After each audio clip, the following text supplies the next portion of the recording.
back into another episode of the Daft on Draft podcast. I am your host, Cory Kinnan, and as with me, as always, is my co-host, Dalton Miller. Today, we are going to be recapping the round of 12 from an NFL draft perspective. We'll try our best to hold off on the criticism of the round of 12 for this episode and the criticism of those criticizing the round of 12, because there's a lot of discourse that happened in this round of 12 from individuals who have a very large platform on a very large network that just was mindless drivel all weekend long. But and a coach, Lane. Lane's always talking, though. Yeah. Lane's always talking, though. What I think is so funny is that he assumes that Ole Miss would be the next team in. He just assumes, like, oh, well, if you guys would have done your job, we would be playing. They had 3 unranked losses. Mm-hmm. Lane, sit this one out, buddy. If somebody else was getting in, it was probably Bama or South Carolina. So yeah, that's another good question, and I don't think we're going to talk about it on Daft or Draft, but it's a good one to think about for the future. Is should you value big wins in college football more than bad losses, because it at least shows that you can beat good teams. Like that's kind of the question that it comes down to. When it comes to like resumes, if you don't have any big wins and you just beat up on cupcakes all year, relative cupcakes all year, like Indiana did, what did you really accomplish in that season? You didn't beat anybody good. And so I think that's where the SEC does have an argument, because you're going to have teams that are going to beat other good teams. Alabama beat South Carolina. Like you're going to have teams like that who have those kind of earmark or those big wins. And should that be weighed more than losing to Oklahoma in the final week of the season or the week before the final week? Like it, in my opinion, it shouldn't, because I'm a very much, how are you playing right now? And so if that Oklahoma loss happens in week 4, I feel completely different about Alabama. But at the end of the day, I felt South Carolina should have been that team out of Ole Miss and Alabama. So for me, none of it mattered, because I didn't think Alabama deserved it, at least even in the SEC. But I think when it comes down to it, it was where this should have been. The teams that were in should have been in, and this is just how it's going to go. And we'll talk about the games, but like this is how it's going to go, because there's going to be 3 to 5, and it's just the same way in the NFL. There's 3 to 5 good teams, and there's more parity overall in the NFL. But there's 3 to 5 good teams. Maybe there might be one really good team this year, and it falls off after 5 or 6, and we saw that. Yeah. Yes, we did. Yes, we did indeed. And again, no matter what the system is, there's going to be people complaining. Back when it was BCS, the SEC crowd was saying, well, nobody other than SEC schools should get in because our strength of schedule is so much better, and blah, blah, blah. Ohio State plays nobody, blah, blah, blah, blah. Boise State didn't get in, undefeated for seasons in a row, and people threw fits. 14 playoffs, same thing with the 5 and 6 seed, first one's out, whatever. There's no perfect system. They can fine tune this one, but that's probably a conversation for another episode. But let's talk about some of these games. So Notre Dame, Indiana was the first one. We had said on Friday, this game is going to have Xavier Watts' fingerprints all over it. And boy, did it. An interception flying around the field in this game against Indiana. The scoreboard was pretty close, but Indiana scored twice in like the last 3 minutes of the game to make it look a little cleaner on the scoreboard. But Xavier Watts in this game, 7 tackles, 3 stop tackles in the interception. He was targeted once and he gave up 1 yard passing. Pretty darn good football player right there, even if he is just an average athlete. Yeah, and you can be an average athlete at safety and be an elite safety. We've seen it time and time again, and he is an elite safety. We are talking about somebody who I was mad that he and Travis Hunter were not part of the finalists for the best defensive back award. I know Caleb Downs is a freak of nature. Xavier Watts has like 37 interceptions over the past 2 years. And at some point, you have to just admit that being in the right place at the right time is a skill. Yes. Oh my God, TJ Watt has done it for the past decade. I Yes. don't think it's been that long. 2020, he was 2016, so it was or 20 He was a 2017 draft class. Yeah, him 2017. and Miles were the same draft class, So it's obviously. been a long time. It's been a long time that he has made his own luck. Yep. And I truly believe that it's a position like safety where mentally it is so important for you to have that and be able to extend your range because of how quickly you process things. And it's the same thing at linebacker as well. It's why guys like Devin White don't work out, even though they run 4.3s, and why guys that, at safety that run 4.3s don't work out. It's because it takes them a half second to a second to process what's happening in front of them. And Xavier Watts is in the right place at the right time consistently. He is also a very good tackler, and he does everything with intent in that defense. And he's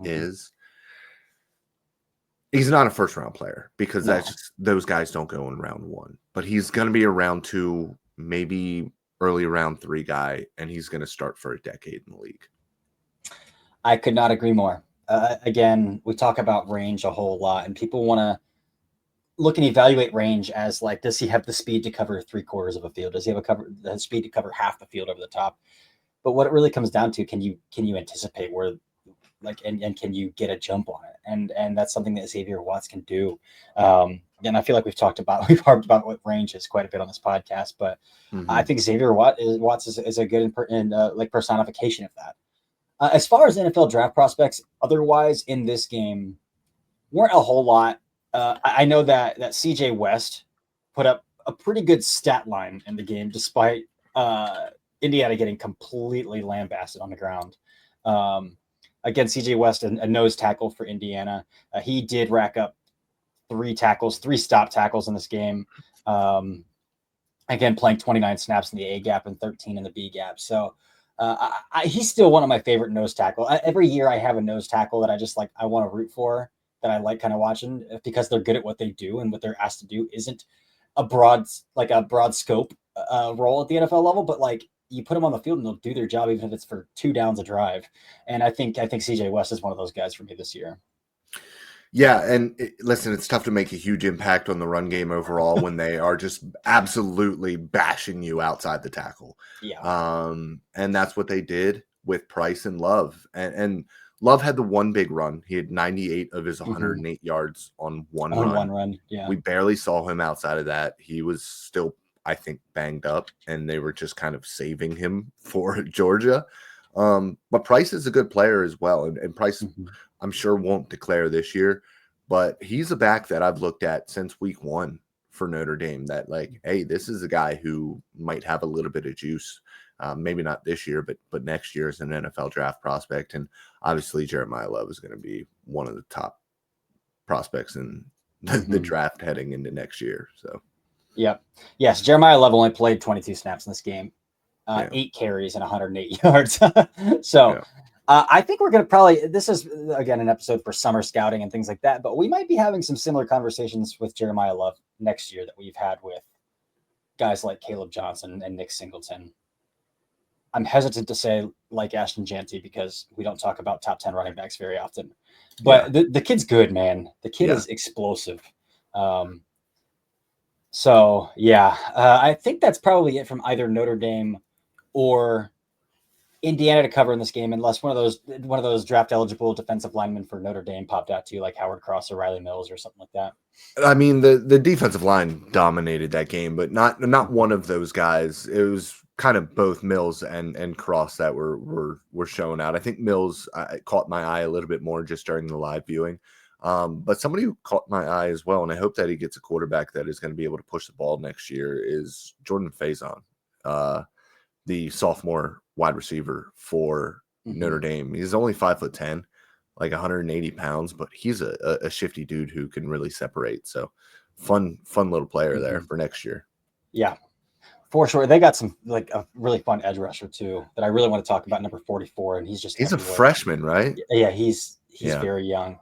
All right. The next game was Penn State SMU. Another barn burner in this game, and boy, It's a good thing that Drew Aller made the decision before the playoffs started to go back to school, because after this game, he would have made the decision all over again, because he's lucky that his defense put 14 on the board for him to start that game, because it was pretty ugly. I felt so bad for the SMU defense. I know, man. Dude, I know. That was a close game. Mm-hmm. That was blown out of the water because Jennings unfortunately just didn't have it that day. No. Very unfortunate. And again, I know Jennings was getting some transfer portal buzz from bigger P5s, P4 schools, and perhaps not. I still think that he will. Further. I mean, listen, you're a Texas team, ACC, Happy Valley, in the cold. It is loud, and you could tell clearly he was rattled by the noise, because he was putting his hands over to try to hear the call, and every time he did that, the crowd just got louder. And so have you seen the new Revo Speeds that have the sound blocker built into the side of the quarterback's helmets? Have you seen those? No, I haven't seen those. Yeah, I've seen it. Like Drew Aller, Will Howard had one on. You got to watch like the typical diamond shape around the ear that's typically cut out is filled in, like it's solid. Nice. Yeah, nice. It's pretty interesting. But yeah, rough day for SMU. Brashard Smith did have close to 100 total yards, 24 through the air, I think, on 4 catches, converted wide receiver, and then like 67 on the ground, or 65 or 60. He's a good player. On the ground. He's a good player. He's fun. He's a little slender, not a lot of contact bounce there, but really fun athlete. Former wide receiver. Wide receiver, right? Yeah, for sure. As far as Penn State, I mean, Abdul Carter, like you can't, like you there's nobody on SMU who's gonna block that guy, and nobody could finish the game with 5 pressures and a sack. He's the number 2 player on both of our boards for a reason. Like, he took over that game, and unfortunately for Boise State, I know that their left tackle is getting some guard hype, kind of under the radar player. His name is it's really escaping me, but I think it's like Steeler Slate or something cool like that. But again, he's projected as a guard at the next level, and that's going to be a bit of a rough matchup there with Abdul Carter on that game as well. But Abdul Carter was Abdul Carter. Tyler Warren didn't really have to do a whole lot in this game either. It was honestly Katron Allen that carried a heck of a load offensively for Penn State in this game. Yeah, we saw a little bit of Nick Singleton. He was the leading rusher, 14 for 90. But didn't get the ball in the air as much as we're kind of used to seeing him get the ball in the air. Had 2 catches, but didn't really do much with them. Tyler Warren threw a 95-mile-an-hour fastball straight into his chest from about 5 feet away on one of their fun little option plays, pass run option plays. But he couldn't reel that one in, but I mean, we know what he is. He's a good, fun player. He had a string of runs during that game where it was like 8, 9, 11, 17, and you could just tell he was a better athlete than anybody on that SMU defense. And that's what you're looking at with Nick Singleton, former 5-star guy, 6 foot 226. He's got the juice. He's a great pass protector. He's a good pass catcher. He has everything that you want, except for the production profile of a high-end running back. I don't care about that, because that just means that he has less tread on the tires. Yeah, baby. Yep. Less wear and tear going to the NFL level. And I mean, that's one thing that we haven't really talked about a lot with Ashton Jainty on the other side of that matchup next week is he has a lot. He has 800 touches in college, and nobody has done that since Darren McFadden, that is going in the first round of an NFL draft. And there's a reason for it, because those touches, doesn't matter how physical you are, how athletic you are, unless you are Derrick Henry, those add up. Yeah. I think in recent years, like Jonathan Taylor has had like the most carries, and he's kind of he has some staying power in the NFL still, but it's not like he's been a clean bill of health with the Colts since he's been in the NFL. So definitely a conversation worth having. The next 2 games are where I wrote an article this morning, and I kept trying to figure out how to structure it, because I was like, I want to talk about the guys who played in the playoff games, who saw their stock rise. And then I made a list, and it was like 10 Ohio State and Texas guys and like 1 from the other teams to the point where it's like, I just need to choose one player from each team and then make a list of honorable mentions because let's start with Texas and Clemson. Just so many Texas standouts in this game. I thought Kelvin Banks played really well. I thought Cameron Williams was generating a ton of movement off the line of scrimmage in the run game. Jaden Blue busted that huge run to kind of seal the game there when Clemson was kind of pushing back a little bit. Gunnar Helm led the team in receiving with Isaiah Bond out. Like, take your pick with that Texas team about your standouts in that game from a draft eligible perspective. They just have so much juice. They do, man. They have so much juice. Blue had 146 in this game. Wisner's not eligible yet, but he's going to be an NFL player. Dude, he's a bully. Yeah, Golden didn't do much in this game, but we know that he has it. Like, at the end of the day, Quinn Ewers, 17 for 24, 202 yards. He's not it, but it doesn't matter. It doesn't matter because they have so many horses offensively. That offensive line from left to right, because we don't talk enough about how good that interior is as well. Yeah. And that interior was going up against an insane interior from Clemson and guys who aren't even really eligible for the NFL draft yet. We might be talking about Peter Woods' overall one in summer scouting next summer. Yes. Yeah. There's potential for that. Yeah. Yeah. He's a freak. So, I mean, I just think overall you're looking at a Texas team who I know that they lost to Georgia twice, but I think if there's a team now, especially now that Beck is confirmed out, there's a team that can take it to Oregon outside of Ohio State, who I think also can. Texas is the only team that I think can do it. I've got a hot take brewing about Notre Dame because watching that defense wear teams down. I mean, I do worry about how many points they can put on the board. I worry about how many points they can put on the board because Oregon at any point can put up 40. Yeah, that's true. But just watching the way they can, specifically this next matchup, and we'll talk about this on our Monday episode next week because of the games on Tuesday, Wednesday. But yeah, I think they're going to beat Georgia because Georgia also can't put points on the board. Yeah. Yeah. Like I don't think that's crazy. And we'll talk about it more obviously, but Georgia's only a 2-point favorite right now. Yeah. But yeah, that Texas game, pick your poison. Again, Matthew Golden didn't have a big game like I was kind of hoping he would with Isaiah Bond out. Yeah. But that one deep ball he did catch was tracked beautifully. The late hands on that ball that was behind him, late hands dropped him to his back hip to pluck that ball out with a man draped on him was a beautiful track. We'll see if he can do more against Arizona State. I do, before we move on to the Ohio State-Oregon game, want to talk about Cade Klubnik a little bit because I don't think there's a quarterback in the entire nation that improved more this season than Cade Klubnik did from 2023 to 2024. And he legitimately almost pulled Clemson up by their bootstraps in this game. Once they started to realize, like, if we can just stuff Wisner, stuff Blue, and make Quinn throw the football, we can fight back. And they started to until they gave up that massive Blue run that kind of sealed their fate at the end of that game. But Klubnik was throwing the ball really well. And of course, he's a 5-star talent and he has a lot of athleticism in his lower half. He has a flexible, big arm to make every throw. He needs to go back to school. He was my QB4 in my midseason article, which in this class is saying quite a bit still, even though it was a down class, to say, like, I would, and if he declares this year, he's QB3 for me.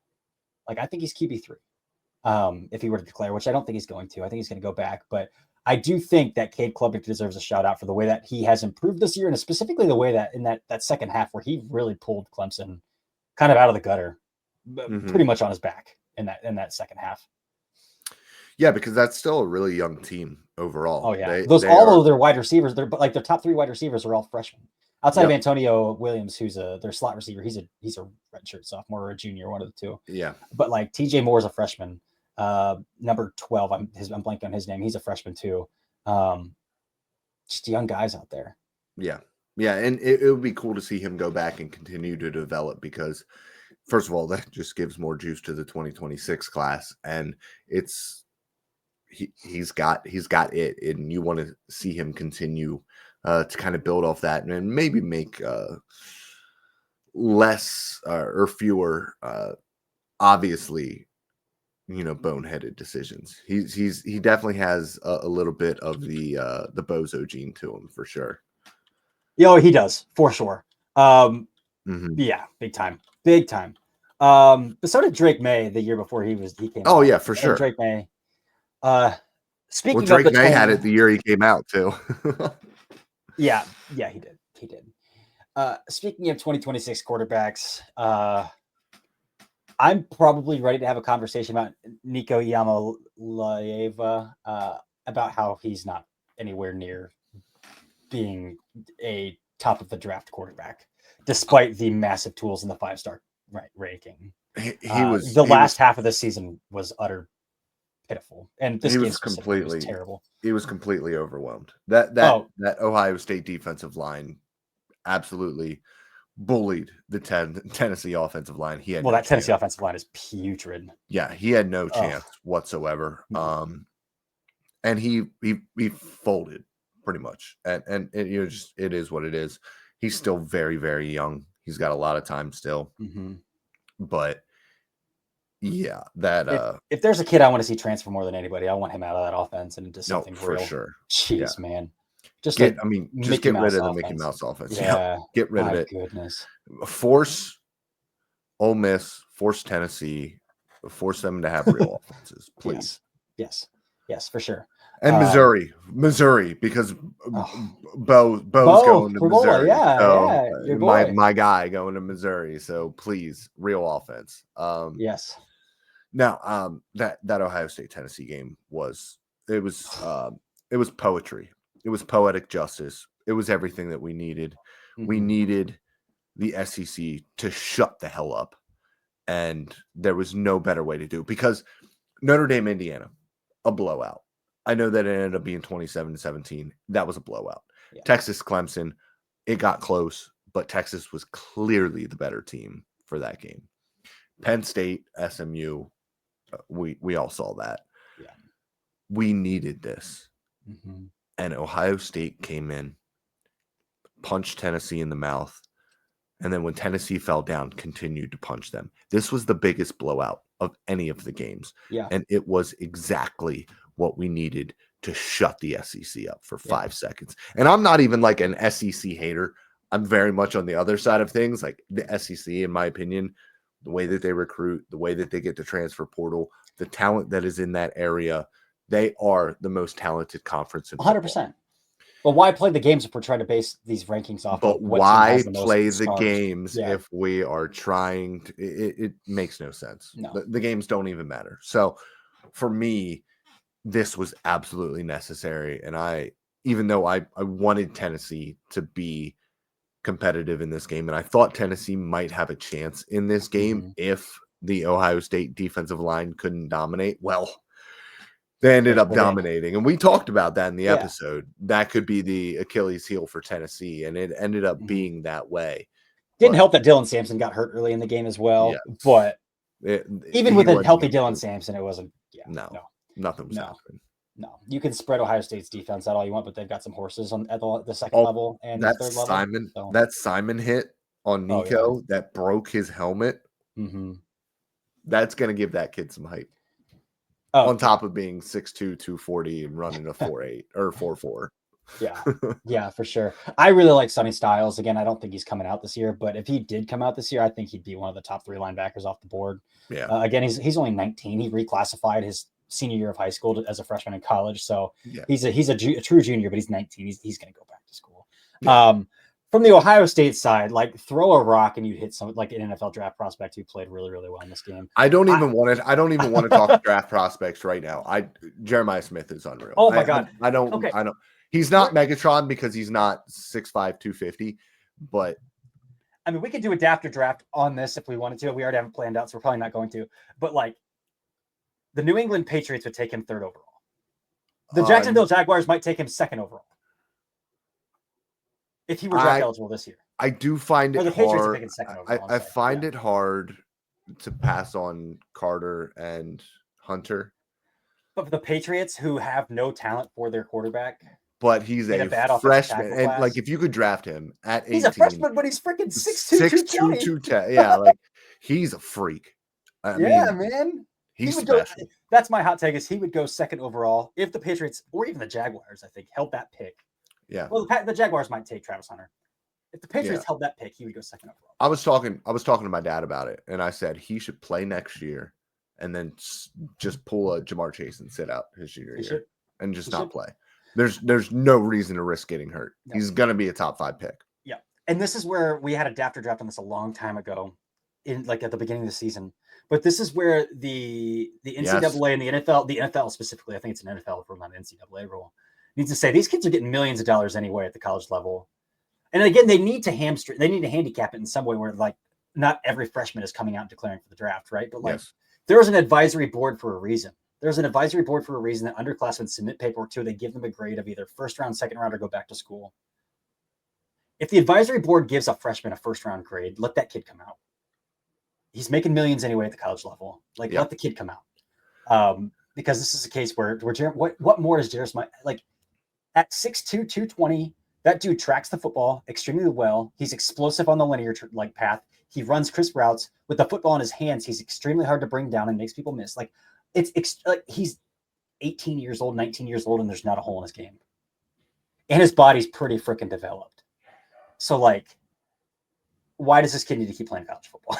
Yeah, he doesn't. He doesn't. That's my take about Jeremiah Smith, man. But yeah. And Mecca Buka is a good place to start for NFL draft prospects in this game, though. I want him and Travion Henderson both. Yeah, I was going to bring up Henderson. So we can talk about him next.